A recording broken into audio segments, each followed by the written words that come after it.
የአማራ ትግል ታማኝነትን፣ ሐቀኝነትን፣ ጽናትን የሚጠይቅ በቀይ መስመር ላይ ያለ የህልውና ትንቅንቅ በመሆኑ በየጊዜው የሚያጋጥሙ ሴራዎችን በአባቶቻችን ብልሃት መፍታት ይኖርብናል። ሰላም ጤና ይስጥልን ክቡራንና ክቡራት የኤንቢሲ አማራ ሚዲያ ቤተሰቦች የዕለተ ቅዳሜ የከሳቱን የግንባር መረጃዎችን ወደ እናንተ ማቅረብ እንጀምራለን። ቻናላችንን ሰብስክራይብ፣ ቪዲዮንም ላይክ በማድረግ የአማራን ህዝብ የህልውና ትግል እንድታግዙ በአክብሮት እንጠይቃለን። አብራችሁን ቆዩ።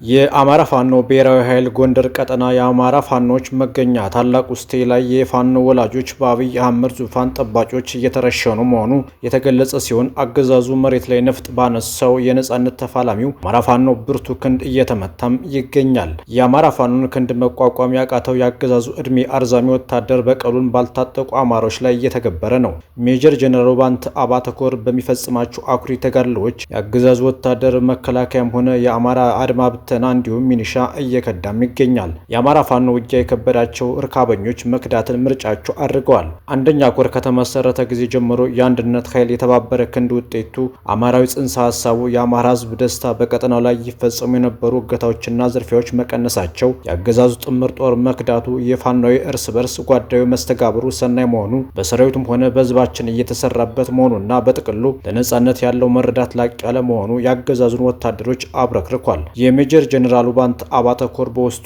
5 ክፍለ ጦሮችን ያካተተ ሲሆን ሰራዊታችንም በአማራነቱ የጸና ሰራዊቱ በአካላዊም ሆነ በአእምሯዊ ኑባሪዎች የተሞላ ጥበብን የተካነ የለምንነት ተጠየቅን ያነገበ መነሻና መዳረሻውን የለየ በአንድ አማራነት አማኝ ምክንያታዊነትን ተንፋሽ አማራዊ ስነ ምግባርን ተላባሽ ከሀሳዊ ፕሮፓጋንዳ የጸዳ የጠላትን ደካማና ጠንካራ ጎን በዝርዝር የለየ ለመደበኛ ጠላትም ሆነ ለባዕዳ የማይንበረከክ አገዛዙ በስም ደረጃ ሳይቀር ተንበርክኮ የሚፈራው የፎቶ ፖለቲካን በእጅጉ የሚጸየፍና ለነጻነት ራሱን አሳልፎ የሰጠና እስከ ቀራኔው አደባባይ እየታመነ ነው። ጥበበኛው የጥበብ ልጅ ታላቁ የአማራ ፋኖ እድሜ ልኬን ባሪያ ሁኜ በድሎት ከምኖር አንድ ቀን ኑሬ በነጻነት ማለፍን እመርጣለሁ የሚል ምርጥ የነጻነት ታጋይ ነው። አሁናዊ የአብይ አገዛዝ ጉድጓዱ ተምሶ ልጡ ተርሶ አስክሬኑ ያለ ፍታት ወደ መቃብር ለመውረድ 99% ስራዋን ጨርሳለች። በተቃራኒው እውነትን በእጃቸው የያዟት ሁሉ ከብዙ ውድ ዋጋ መስዋዕትነት በኋላ ወደ ነጻነት አደባባይ ጎራ ብለው አማራነታቸውን በደማቸው ያረጋግጣሉ።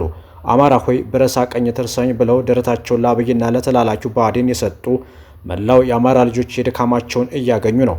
አሁናዊ የአብይ አገዛዝ ፍጻሜው መቃብር ሲሆን፣ አሁናዊ አማራ ደግሞ በአማራ ምድር ባሉ መዳረሻዎች ሁሉ የነጻነት አየርን ለመተንፈስ አማራዊ ተጋድሎ በፍጹም ሐሴት እየተፈጸመ ነው የሚገኘው። በግንቦት 21 እና 22 2017 ዓ.ም ከሌሊት 6 ሰዓት እስከ ረፋድ 4 ሰዓት እሴ ምድር ላይ የረገፈው ያገዛዙ አራዊት ሰራዊት ከሰዓት ላይ የፋኖ ወላጆችን ከቤታቸው እያወጣ በመረሸን እየተበቀለ ይገኛል። የአብይ እቅድ በአማራ ብልጽግናዎች በደንብ እየተተገበረ ነው። የአማራ ፋኖ ትግል በባርነት ውስጥ ያሉ ብአዴኖችንም ነጻ ለማውጣት እየታሰበ ነበር። ነገር ግን አገዛዙ አስገዳጅ የበቀል እርምጃዎች እንዲወሰዱ ያደረገ ነው። ከተረሸኑት መሃል የስቴዲንሳ ብርጌድ ሻለቃ መሪ ሻለቃ ብርቃዩ አባትና ሌላ የአንድ ፋኖ ወላጅ በጠራራ ፀሐይ ህዝብ እያየ ተረሽኗል። አቅም ያጣው አገዛዝ በህዝብ የተጠላው የአብይ አገዛዝ የአብይ ሰራዊት የመዋጋት ሞራሉ የጠፋበት የአገዛዙ ሰራዊት የሚከዳበትም አገዛዙ በዓለም ህዝብ ፈጽሞ የተጠላበት አገዛዙ ከኢትዮጵያ ቤተ እምነቶች በተቃርኖ የቆመበትና በድፍረት ንጹሐንን እየረሸነ ያለው ሀገርን ማስተዳደር እንደማይችል በገሃድ የማይነኩትን ነክቶ አቅመ ደካማነቱን በተጨባጭ እያሳየ ነው። ከዚህ በኋላ የአማራ ፋኖን ወላጆችና ቤተሰቦች ላይ የሚወስደው እርምጃ ልክ አለመሆኑን አውቀው ከድርጊቱ መቆጠብ አለበት። አገዛዙ አቅም ካለው ነፍጥ ያነሳውን የአማራ ፋኖ ፊት ለፊት ይቅጠምና አቅሙን ያሳይ። ከዚህ በተቃራኒ በንጹሃን ላይ የሚደረግ የጭካኔ እርምጃ በፋኖ ህግ ተቀባይነት የለውም። አማራነትን ከመሰረቱ ወንጀል አድርጎ የተነሳው የአብይ አገዛዝ አማራን እርስ በርሱ ለማጫረስ ነበር ያሰበው። የአማራ ብልጽግና የተባሉ ተላላኪ ኮርቻዎችን በፊት አውራሪነት የአድማ በተናዎቹ ሚሊሻዎች የፋኖ ወላጆችን በማስረሸን ጀምሮታል። ቆም ብላችሁ አስቡት። አድማ በታኝም ሆነ ሚሊሻ የሆኑ ሁሉ ቤተሰብ እንዳላቸው ታሳቢ ተደርጎ በንጹሃን አማሮች ላይ የሚደረገውን ግድያ በብርሃን ፍጥነት ብታስቆሙት ጠቀሜታው ለራሳችሁ ነው። የአማራ ህዝብ ነጻነት የሚረጋገጠው በአማራ ልጆች የተባበረ ክንድና በፈጣሪው እግዣ ነውና አንድ ሆነን ጠላታችንን ሁሉ እናንበረክካለን ሲል የሜጀር ጀነራል ባንት አባተኮር ቃል አቀባይ ፋኖ ሀቅ አለው ገልጿል።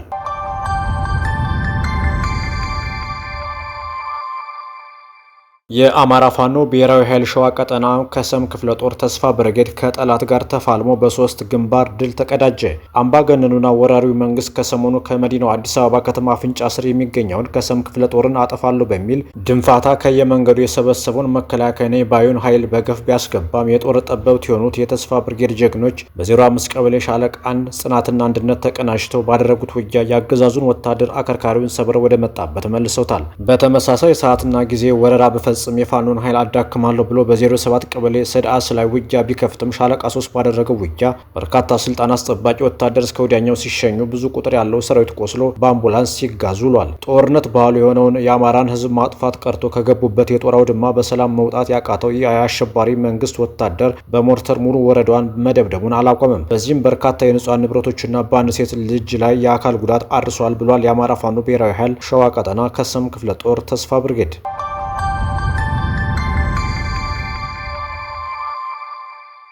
የአማራ ፋኖ ብሔራዊ ኃይል አፋባ የላስታ ሳምኖ ኮር ጥራሪ ክፍለ ጦር የጠላትን አከርካሪ በመምታት አሳፍሮ መመለሱ ተነገረ። አማራ ፋኖ ብሔራዊ ኃይል አፋባ ወሎ ቤተ አማራ ላስታ ሳምኖ ኮር ጥራሪ ክፍለ ጦር እና የተከዘ ክፍለ ጦር አንድ ሻለቃ በመተባበር ከበቅሎ ማነቂያ ወዳንች ይባር እየተከተለተለ የመጣውን የብልጽግና ወንበር አስጠባቂ መከላከያ ሚኒሻና አድማ በተና ያሰበው ሳይሳካ አከርካሪው ተመቶ ወደ ነበረበት ተመልሷል። ግንቦት 21 2017 ዓ.ም ከጠዋቱ 12 ሰዓት ከበቅሎ ማነቂያ ከሙጃ ማርያም ወደ ወዳንች ይባር የመጣን የጠላት ኃይል ነበልባሎቹ ጥራሪዎችና ተከዚዎች አንዱ ለአንዱ ጋሻና መከታ በመሆን በሶና በር ቆርጦ ለመግባት አስቦ የመጣውን ኃይል ከቀኑ 8 ሰዓት እስከ ምሽት 1 ሰዓት ተኩል ድረስ ከባድ ትንቅንቅና ተጋድሎ በማድረግ የጠላትን ኃይል አይቀጡ ቅጣት በመቅጣት ብዙዎችን የተገደሉበትንና ከ17 በላይ ቁስለኛውን በአንድ አምቡላንስና በ2 ፓትሮል ጭኖ ወደ መጣበት ተመልሷል። መዳረሻው ድልና ነጻነት የሆነው የአማራ ሕዝብ የህልውና ተጋድሎ ተጠናክሮ ይቀጥላል ሲል የአማራ ፋኖ ብሔራዊ ኃይል ላስታ ሳምኖ ኮር የህዝብ ግንኙነት ኃላፊ ፋኖ ቢሆነኝ ቢያበይን ገልጿል።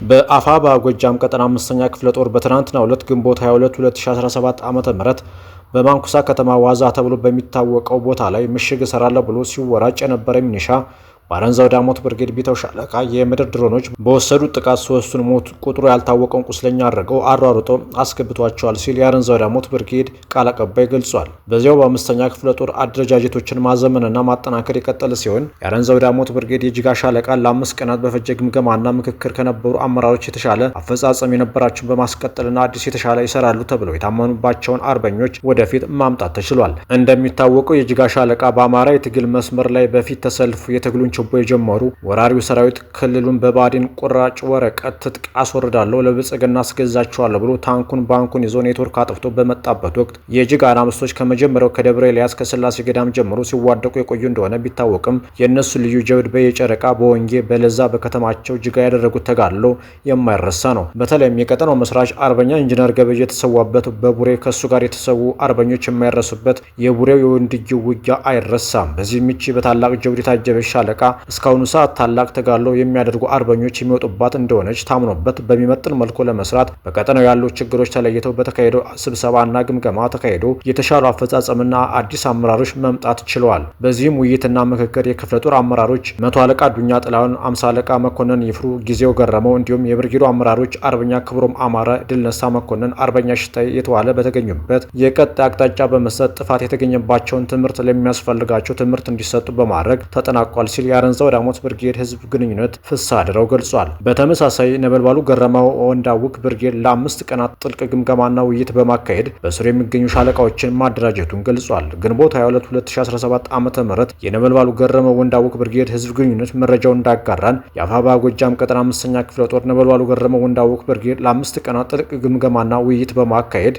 በስሩ የሚገኙ 5 ሻለቃዎች ማደራጀቱን የብርጌዱ ጽህፈት ቤት አሳውቋል። በአዲስ የተዋቀረው የነበልባሉ የገረመው ወንዳውክ ብርጌድ አመራር በየሻለቃው የሚገኙ ድርጅታዊና ጓዳዊ ችግሮችን ገምግሞ በመፍታት ስኬታማ የመልሶ የማደራጀት ስራ መስራቱን አሳውቋል። ከ5ቱ ሻለቃዎች በተጨማሪ የሜካናይዝድ ኃይሉም ለመጀመሪያ ጊዜ ራሱን ችሎ ተደራጅቷል። በመልሶ ማደራጀት ስራው መዋቅሩ የሚጠይቀውን ክህሎትና ልምድ አሟልተው የተገኙ አባላት በመሪነት ተመርጧል። በየሻለቃው የተመረጡ አመራሮች ድርጅቱንና የሚታገሉለትን ህዝብ በታማኝነትና በንጽህና ሊያገለግሉም ቃል ገብቷል። ብርጌዱ ካሁን በፊት ካስመዘገባቸው ድሎች በላይ የተሻለ ታሪክ ለማስቀመጥ እንደሚሰሩም የተመረጡ አመራሮች ኃላፊዎች ተናግረዋል። በመጨረሻም በአዲስ መንፈስ ወደ ስራው የገባው የነበልባሉ ገረመው ወንዳውክ ብርጌድ በየሻለቃው በግለሰብና በድርጅት በተገኙ ጥፋቶች ላይ ውሳኔ በማሳረፍ የቀጣይ አቅጣጫዎችን አስቀምጠዋል።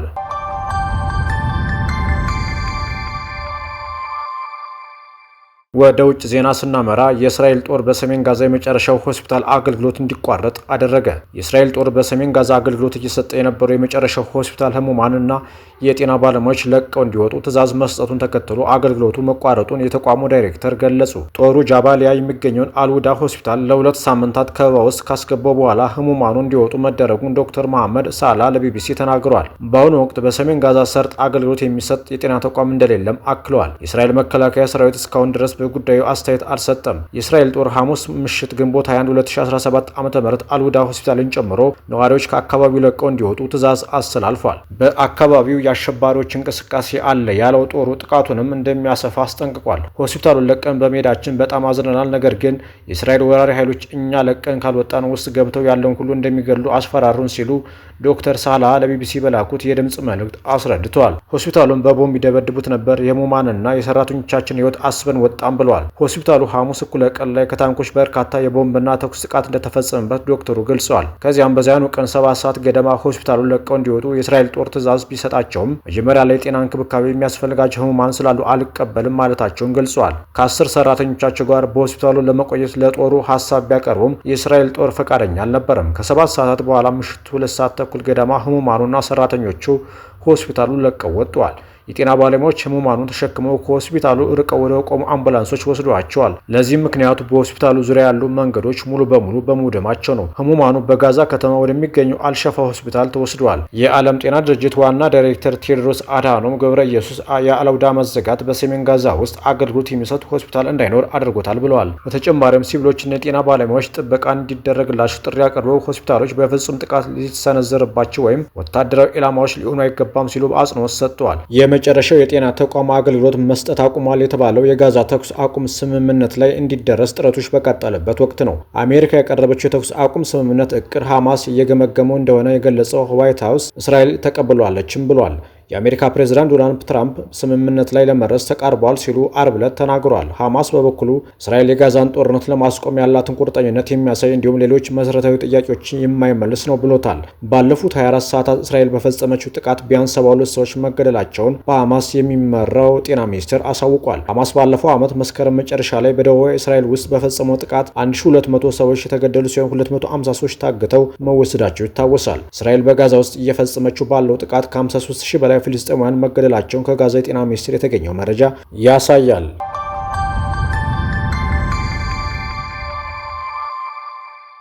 ክቡራንና ክቡራት አድማጭ ተመልካቾቻችን ለሰዓቱ የነበረን የዜና ወጃ ይህንን ይመስል ነበር። ሰናይ ጊዜ ተመኘን።